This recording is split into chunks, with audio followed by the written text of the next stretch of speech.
तीन दिने चीनको भ्रमण सकेर परराष्ट्र मन्त्री नारायण खड्का आज स्वदेश फिर्ता भएका छन्। चिनिया विदेश मन्त्री वाङ यीको निमन्त्रणामा मन्त्री खड्का मंगलबार चीन प्रस्थान गरेका थिए। आज भ्रमण सकेर केही बेर अघि त्रिभुवन विमानस्थलमा मन्त्री खड्का अवतरण गरेका हुन्। 3 दिनसम्म चीनमा रहँदा मन्त्री खड्काले चिनिया समकक्षी वाङ यीसँग भेटवार्ता गरेका थिए। भेटवार्तामा केरुङ काठमाडौँ रेलमार्गलाई अगाडि बढाउने, यसअघि अगाडि भएका विभिन्न समझदारीलाई कार्यान्वयन गर्ने लगायतका विषयमा छलफल भएको थियो। यहाँका स्टेट काउन्सिलर तथा विदेश मन्त्री महामहिम वाङ यीको मैत्रीपूर्ण निमन्त्रणामा भ्रमण सम्पन्न गरी सफलतापूर्वक सम्पन्न गरी यही 3 दिने भ्रमण सम्पन्न गरी नेपाल पाल्नु भएको छ। र यसैबीचमा त्रिभुवन अन्तर्राष्ट्रिय विमानस्थलमा परराष्ट्र मन्त्री खड्काको पत्रकार सम्मेलन भइरहेको छ। अब हामी तपाईँको ध्यान त्यसतर्फ केन्द्रित गराउँछौँ। यसै सन्दर्भमा त्यहाँ भएका महत्त्वपूर्ण कुराहरूलाई संक्षिप्त रूपमा प्रकाश पारिदिन माननीय परराष्ट्र मन्त्रीलाई म हार्दिक अनुरोध गर्दछु। धन्यवाद। परराष्ट्र मन्त्रालयका सचिवज्यू, वाणिज्य मन्त्रालयका सचिवज्यू, भौतिक पूर्वाधार तथा यातायात मन्त्रालयका सचिवज्यू, परराष्ट्र मन्त्रालयका सहसचिव एवं प्रवक्ताज्यू, गृह र अर्थका सहसचिवज्यूहरू र हाम्रो मन्त्रालयका कर्मचारी मित्रहरू, आदरणीय पत्रकार साथीहरू, जनवादी गणतन्त्र चीनका स्टेट काउन्सिलर तथा विदेश मन्त्री महामहिम श्री वाङ यीको मैत्रीपूर्ण निमन्त्रणामा नेपाली प्रतिनिधिमण्डलको नेतृत्व गरी यही 24-26 श्रावण 79 तदनुसार 9-11 अगस्त 2022 मा मैले जनवादी गणतन्त्र चीनको औपचारिक भ्रमण सम्पन्न गरेर आज स्वदेश फर्केको छु। यस भ्रमणका सम्बन्धमा परराष्ट्र मन्त्रालय तथा नेपाली राजदूतावास बेजिङबाट जारी भएको प्रेस विज्ञप्तिहरू मार्फत भ्रमणका क्रममा भएका मुख्य उपलब्धिहरूको जानकारी यहाँहरूलाई भएको हुनुपर्छ। भ्रमणका दौरानमा भएका मुख्य उपलब्धिहरूलाई संक्षिप्त रूपमा यहाँहरू समक्ष पुनः प्रस्तुत गर्न चाहन्छु। नेपाल र जनवादी गणतन्त्र चीनको सदियौँदेखिको घनिष्ठ र मित्रवत सम्बन्ध रहँदै आएको छ। यस घनीभूत सम्बन्धलाई सुदृढ र जनस्तरमा पुर्याउन नेपाल र चीन बीच समय समयमा हुने उच्चस्तरीय भ्रमणहरूले महत्त्वपूर्ण योगदान पुर्याउँदै आएका छन्। परराष्ट्र मन्त्रीको रूपमा मेरो भ्रमण पनि यसैको निरन्तरता हो भन्ने मैले ठानेको छु। स्टेट काउन्सिलर र मेरा बीचमा द्विपक्षीय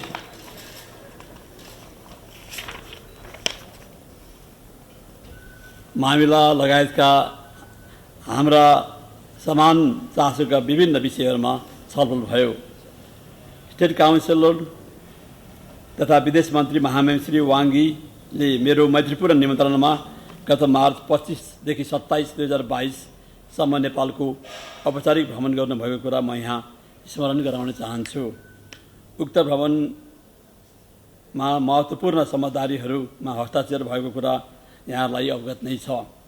मेरो यो भ्रमणले ती समझदारीहरूको कार्यान्वयनको लेखाजोखा गर्न र आपसी हितका यस थप विषयहरूमा छलफल र सहमतिमा पुग्न सहयोग पुर्याएको छ।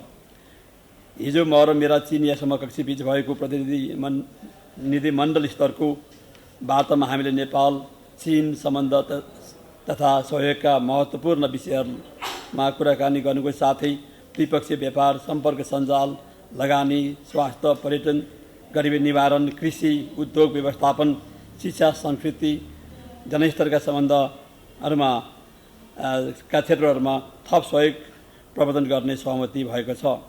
मेरा चिनिया समकक्षीको गत मार्च 2022 मा भएको नेपाल भ्रमण पश्चात दुई देशको सम्बन्धमा भएका प्रगतिका बारेमा समीक्षा गरिएको छ। उक्त भ्रमण पश्चात धेरै कुराहरू अगाडि बढेको यहाँहरूलाई अवगत नै छ। विभिन्न संयन्त्रहरूका बैठकहरू सम्पन्न भएका छन् भने नेपाल चीन हवाई सेवा सुचारू हुनुको साथै नेपाली विद्यार्थीको चीन फिर्ता हुने क्रम सुरु भइसकेको छ। मैले मेरो समकक्षीलाई एक चीन नीतिप्रति नेपालको दृढ प्रतिबद्धता रहेको बताउँदै हाम्रो भूमि चीनको विरुद्धमा प्रयोग हुन नदिने कुरामा विश्वास दिलाएको छु। यस्तै चिनिया मन्त्री महामहिम श्री वाङ यी चिनिया परराष्ट्र मन्त्री महामहिम श्री वाङ यीले पनि नेपालको सार्वभौमसत्ता, स्वतन्त्रता तथा भौगोलिक अखण्डताप्रति चीनको निरन्तर र निशर्त समर्थन रहेको कुरा दोहोऱ्याउनु भएको छ। साथै उहाँले नेपालको विकासको प्रयासमा नेपाल सरकारको प्राथमिकता बमोजिम चीन सरकारको निरन्तर सहयोग रहने विश्वास दिलाउनु भएको छ। द्विपक्षीय बैठकको दौरान विगतमा भएका उच्चस्तरीय भ्रमणका अवसरमा सम्पन्न महत्त्वपूर्ण समझदारीहरूलाई प्राथमिकताका साथै समयमा कार्यान्वयन गर्ने विषयमा जोड दिएको छौँ। त्यस्तै महामहिम श्री वाङ यीले चीनको सहयोगमा नेपालमा सञ्चालित विकास आयोजनाहरूलाई समयमै सम्पन्न गर्ने विश्वास दिलाउनु भएको छ। दोस्रो चरणको काठमाडौँ रिङ रोड सुधार परियोजनाको कार्य यथाशीघ्र सुरु गर्ने सहमति भएको छ। केरुङ काठमाडौँ रेल मार्गको समावेत अध्ययन चीन सरकारको अनुदान सहायतामा गर्ने सहमति भएको छ। यसको लागि यसै वर्षभित्र चिनिया प्राविधिक टोली खटाउने कुराकानी भएको छ। यसैगरी गत मार्चमा भएको सम्झौता बमोजिम नेपाल चीन सीमा पार विद्युत प्रसारण लाइनको पूर्व सम्भाव्यता अध्ययनमा समेत यथासमयमा सम्पन्न गर्ने विश्वास चिनिया विदेश मन्त्रीले दिलाउनु भएको छ। वार्ताको अवसरमा चिनिया स्टेट काउन्सिलर महामहिम श्री वाङ यीले चीनले नेपाललाई उपलब्ध गराउँदै आएको वार्षिक अनुदान अन्तर्गत सन् 2021 का लागि 800 मिलियन RMB बराबरको सहयोग प्रदान गर्ने घोषणा गर्नुभएको छ। कति हुन्छ 15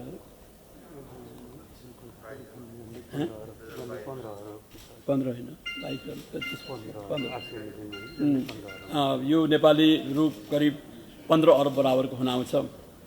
हाम्रो अनुरोधमा चिनिया पक्षले नेपालमा रासायनिक मल उत्पादन गर्ने कारखाना स्थापनाको लागि सम्भाव्यता अध्ययन गर्ने र नेपाललाई उपयुक्त परिमाणमा रासायनिक मल उपलब्ध गराउने विषयमा सकारात्मक कुराकानी भएको छ। नेपाललाई रासायनिक मल उपलब्ध गराउन र बजेटरी सपोर्टका लागि चिनिया राष्ट्रपति महामहिम श्री सी जिनपिङको भ्रमणको अवसरमा घोषणा गर्नुभएको 3.5 बिलियन RMB को सहायता उपयोग गर्ने बारेमा रचनात्मक कुराकानी भएको छ। त्यसैगरी चिनिया पक्षले नेपालको कृषि क्षेत्रमा सहयोग गर्ने सहमति जनाएको छ। नेपालको उत्पादन क्षमता बढाउन, नेपालमा लगानी प्रवर्धन गर्न, नेपाली चिया चीनमा निर्यात गर्न तथा परम्परागत औषधिजन्य जडीबुटीको क्षेत्रमा सहयोग बढाउन चिनिया लगानीकर्तालाई प्रोत्साहित गर्ने विषयमा सकारात्मक कुराकानी भएको छ। दुवै पक्षले सीमा नाकामा संयुक्त महामारी नियन्त्रण संयन्त्र joint mechanism for pandemic control स्थापना गर्ने सहमति भएको छ। यसैगरी तिब्बतमा देखिएको पछिल्लो लहरको कोभिड महामारी नियन्त्रणमा आएपछि रसुवा, केरुङ तथा तातोपानी झाङमु नाकाबाट दुईतर्फी व्यापार सुचारू गर्ने र हिल्सा पुलाङ नाकालाई एकतर्फी रूपमा खोल्ने सहमति भएको छ। नेपालको अनुरोधमा 3 मिलियन RMB बराबरको विपद व्यवस्थापन तथा न्यूनीकरणको लागि अत्यावश्यक उद्धार तथा बन्दोबस्तीका सामानहरू र 2 मिलियन RMB बराबरको औषधि तथा स्वास्थ्य सामग्रीहरू प्रदान गर्न चिनिया पक्ष सहमत भएको छ।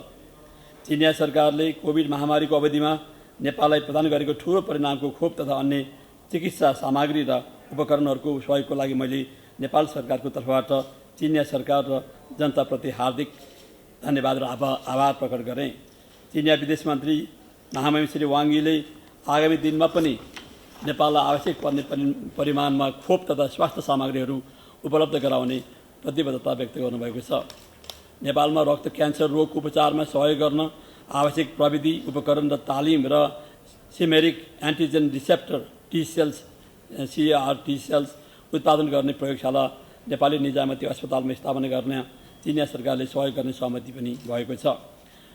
कोभिड महामारीको कारण नेपाल फर्केका चिनिया शिक्षा संस्थानमा अध्ययनरत बाँकी इच्छुक नेपाली विद्यार्थीहरूलाई आफ्नो पढाइ सुचारू गर्न चीन फिर्ता जान दिन चिनिया विदेश मन्त्रीले सहमति जनाउनु भएको छ।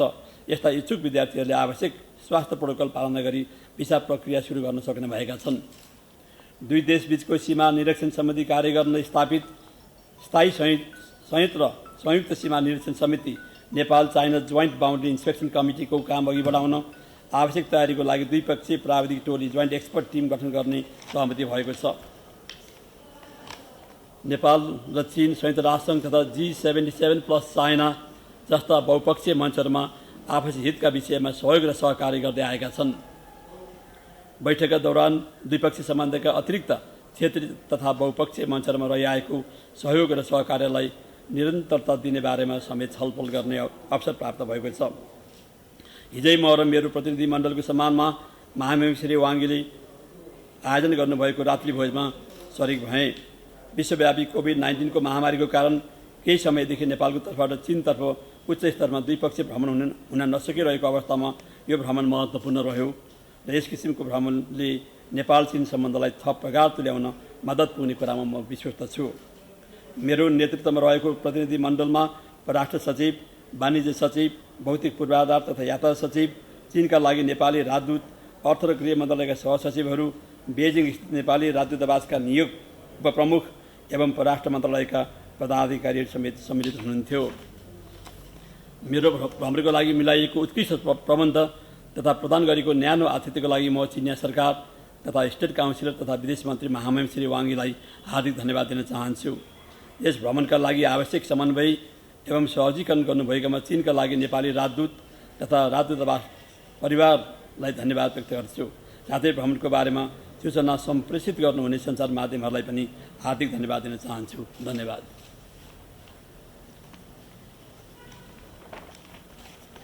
अब सबै कुरा त आइदिइसक्यो। तपाईँहरूलाई सायद अगाडि पनि हाम्रो प्रेस विज्ञप्ति मार्फत पनि धेरै कुराहरू